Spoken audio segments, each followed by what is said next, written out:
আসসালামু আলাইকুম রহমতুল্লাহ বরাকাতু। শেখ আবু বকর জাকারিয়া হাফিজাহুল্লাহকে আমার অনেক সালাফি ভাইরা এই আকিদাতে অনেক বড় একজন বিজ্ঞ ব্যক্তি মনে করে, কিন্তু আসলে আকিদাতে তিনি কতটা মূর্খ এটা আসলে আমার অনেক ভাই জানেন না। আজকে আপনাদের নিকট এমন একটা দলিল পেশ করব যে দলিলের মাধ্যমে আপনি বুঝতে পারবেন যে আকিদাতে আবু বকর জাকারিয়া কতটা মূর্খ এবং অজ্ঞ। আসুন আমরা শুরুতে আবু বকর জাকারিয়া সাহেবের একটি কিতাব দেখি। ইমাম তহাবি লিখিত আহলে সুন্নাত ওয়াল জামায়াতের আকিদা, সম্পাদনা ডক্টর আবু বকর মোহাম্মদ জাকারিয়া। হানাফি মাযহাবের প্রসিদ্ধ একজন মুহাদ্দিস ইমাম আবু জাফর আত-তহাবি রহমতুল্লাহি আলাইহি আকিদার একটি কিতাব লিখেছেন। এই কিতাব সর্বমহলে গ্রহণযোগ্য এবং স্বীকৃত। সেখানে তিনি আল্লাহ তাআলার জন্য একটি শব্দ ব্যবহার করেছেন, আল কাদিম।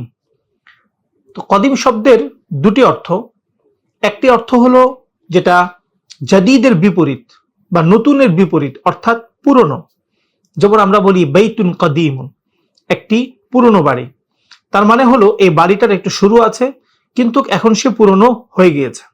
সাথে সাথে এই শব্দটির আরেকটি ব্যবহার হলো অনাদি বোঝায়, অর্থাৎ যার কোনো শুরু নেই, যার গুণের কোনো শুরু নেই। ইমাম তহাবি রহমতুল্লাহি আলাইহি এই কদিম শব্দটি আল্লাহ তাআলার জন্য ব্যবহার করেছেন এবং সেখানে তার উদ্দেশ্য হলো আল্লাহ তাআলার জাত এবং সিফাতের কোনো শুরু নেই।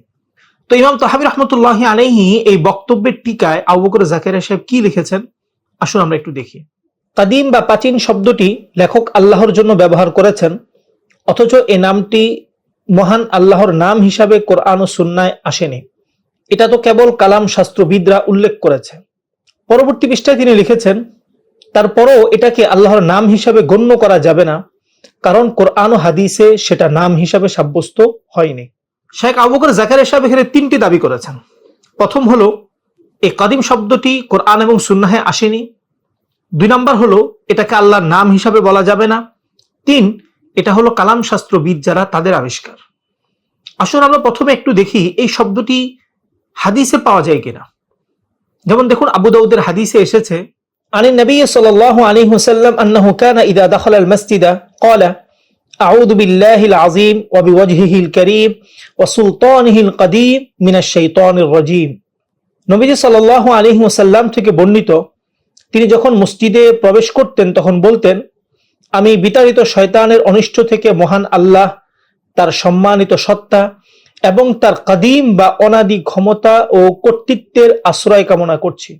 এখানে নবীজি সাল্লাল্লাহু আলাইহি ওয়াসাল্লাম আল্লাহ তাআলার ক্ষমতার সাথে কাদিম শব্দটি ব্যবহার করেছেন। আমি এবং আমার সম্মানিত শ্রোতা, এমনকি আমার সালাফি ভাইরাও একথা বিশ্বাস করেন, আল্লাহ তাআলার ক্ষমতার কোনো শুরু নেই। আর আমরা জানি ব্যক্তি যখন থাকে তখন সেই ব্যক্তির ক্ষমতাও থাকে। যেমন এখন দেশের ক্ষমতা তারেক জিয়ার হাতে, অবশ্যই এর শুরু আছে। এর আগে ছিল হাসিনার কাছে, হাসিনা নাই, ক্ষমতাও নাই। অর্থাৎ ক্ষমতা এটা কোনো বস্তু না, এটা ব্যক্তির সাথে সম্পৃক্ত। সুতরাং আল্লাহ তাআলার জাত যেহেতু কদিম, সুতরাং তার ক্ষমতাও কদিম। এখানে কথা বলার সুযোগ নাই যে আল্লাহ তাআলার জাত কদিম না কিন্তু ক্ষমতা কদিম। এই ধরনের কথা নবীজি সাল্লাল্লাহু আলাইহি ওয়াসাল্লাম বলেননি, বা তার এই বক্তব্য দ্বারা এটা মোটেও উদ্দেশ্য নয়। তো সুতরাং এই হাদিসের মধ্যে নবীজি সাল্লাল্লাহু আলাইহি ওয়াসাল্লাম একটা কথার মাধ্যমে দুইটা জিনিসকে বুঝিয়েছেন। এক, আল্লাহ তাআলার জাত যেমন কদিম, ঠিক তেমনি আল্লাহ তাআলার গুণ এটাও কদিম। সুতরাং আমরা দেখলাম যে এই শব্দটি নবীজি সাল্লাল্লাহু আলাইহি ওয়াসাল্লাম আল্লাহ তাআলার সাথে ব্যবহার করেছেন। এবার আসলে আমরা দেখি এই শব্দটি ব্যবহারের ক্ষেত্রে বিভিন্ন ইমামরা কি বলেছেন। যেমন আমরা জানি ইমাম বাইহাকি রহমতুল্লাহি আলাইহি বহুত বড় আহলুল হাদিস এবং মুহাদ্দিস ছিলেন এবং আলহামদুলিল্লাহ তিনি আকীদা শাস্ত্রেও কাজ করেছেন।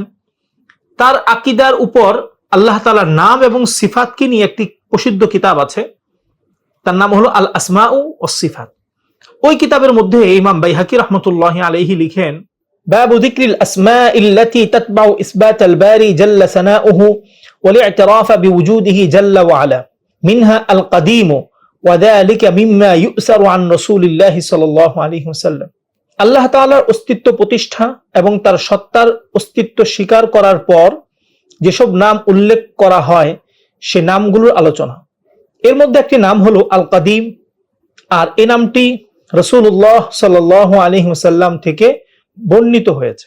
ইমাম সাফারিনী রহমতুল্লাহি আলাইহি লাওয়ামিউল আনওয়ার কিতাবে লিখেন, আল কাদিমু নাআতুন লিল্লাহি ওয়া হুয়া ইসমুন মিন আসমাইহি। কদিম আল্লাহ তাআলার একটি গুণ এবং এটি আল্লাহ তাআলার অন্যতম একটি নাম। দেখুন এখানে দুজন ব্যক্তির বক্তব্য নকল করা হলো। একজন হলেন ইমাম বাইহাকি রহমতুল্লাহি আলাইহি, যাকে আমার সালাফি ভাইরা অনুসরণ করেন এবং যাকে তারা মনে করেন যে তিনিও তাদের মতো আহলুল হাদিস ছিলেন। সেই ইমাম বাইহাকি রহমতুল্লাহি আলাইহি যখন আল্লাহ তাআলার নাম উল্লেখ করবেন, এর মধ্যে তিনি প্রথম নামটাই উল্লেখ করেছেন আল কাদিম।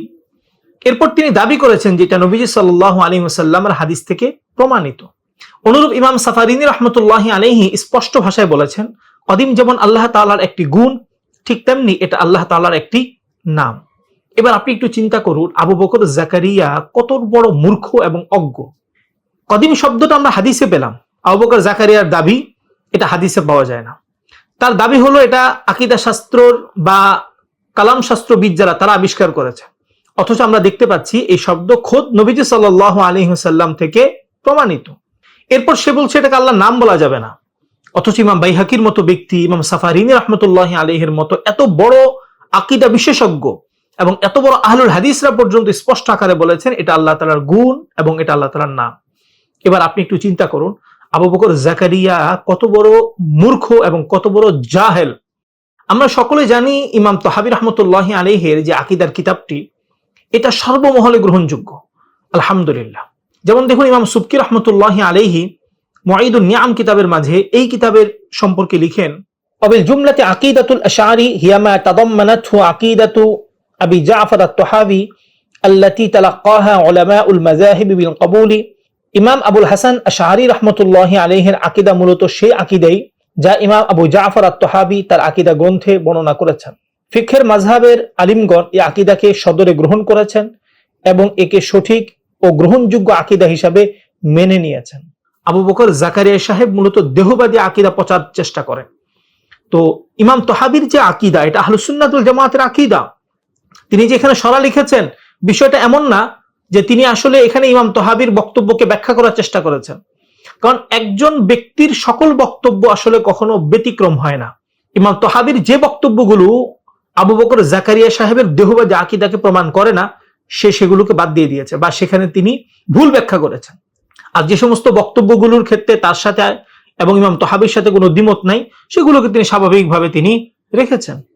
তো এজন্য আসলে আমাদের ইমাম তাহাবী রহমতুল্লাহি আলাইহির যে আকীদা, এটা আমাদের গ্রহণ করতে হবে। তিনি এখানে শব্দটি ব্যবহার করেছেন এবং এটা আমরা হাদিসের মধ্যেও পাই এবং ইমামরাও এটা ব্যবহার করেছেন।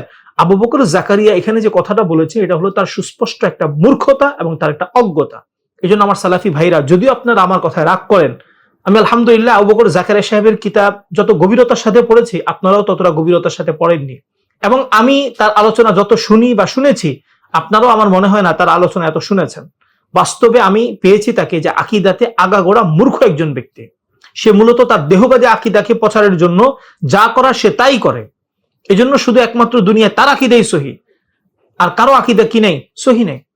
সাথে সাথে এখানে আরেকটি গুরুত্বপূর্ণ বিষয় উল্লেখ করছি যে আলহামদুলিল্লাহ আল্লাহ তাআলা আমাকে আকীদা তাহাবিয়ার উপর এটা কাজ করার তৌফিক দিয়েছেন। আমাদের মারকাজ আহলে সুন্নাহ ওয়াল জামাআর ৪র্থ বর্ষে এই বছর কিতাবটি পড়ানো হচ্ছে। আলহামদুলিল্লাহ সালাফিরা এবং আবু বকর জাকারিয়া সাহেব যে সমস্ত বক্তব্যগুলোর ক্ষেত্রে ইখতিলাফ করেছেন, ইমাম তাহাবীর বক্তব্যকে ভুল উপস্থাপন করেছেন, আলহামদুলিল্লাহ সেখানে সেগুলোর দলিল ভিত্তিক উপযুক্ত জবাব দেওয়া হয়েছে। দোয়া করবেন আল্লাহ তাআলা যেন আমাদের সকলকে তৌফিক দান করেন এবং আমরা যেন খুব দ্রুতই এই কিতাবটি প্রকাশ করতে পারি। এবার আসুন আমরা একটু জানার চেষ্টা করি যে কদিম শব্দটা আল্লাহ তাআলার জন্য যখন ব্যবহার হয় তখন এর অর্থ কি হবে। এই বিষয়ে ইমাম বাইহাকি রাহমাতুল্লাহি আলাইহি আল আসমা ও সিফাতের মাঝে উল্লেখ করেন, ফাবানা আন্না ইযা ওয়াসাফনাহু বিআন্নাহু সাবিকুন লিল মাওজুদাত ফাকাদ আওজাবনা আল্লা ইয়াকুনা লিওজুদিহি ইবতিদা ফাকানা আল কদিম ফি ওয়াসফিহি জাল্লা সানাউহু ইবারাতান আন হাদাল মা'না। অতএব স্পষ্ট হলো, যখন আমরা আল্লাহ তাআলাকে সকল সৃষ্ট বস্তুর পূর্ববর্তী বলে বর্ণনা করি, তখন এর দ্বারা আমরা একথাই সাব্যস্ত করি যে তার অস্তিত্বের কোনো সূচনা নেই। সুতরাং আল্লাহর ক্ষেত্রে কদিম শব্দটি মূলত এই অর্থেই ব্যবহৃত হয়।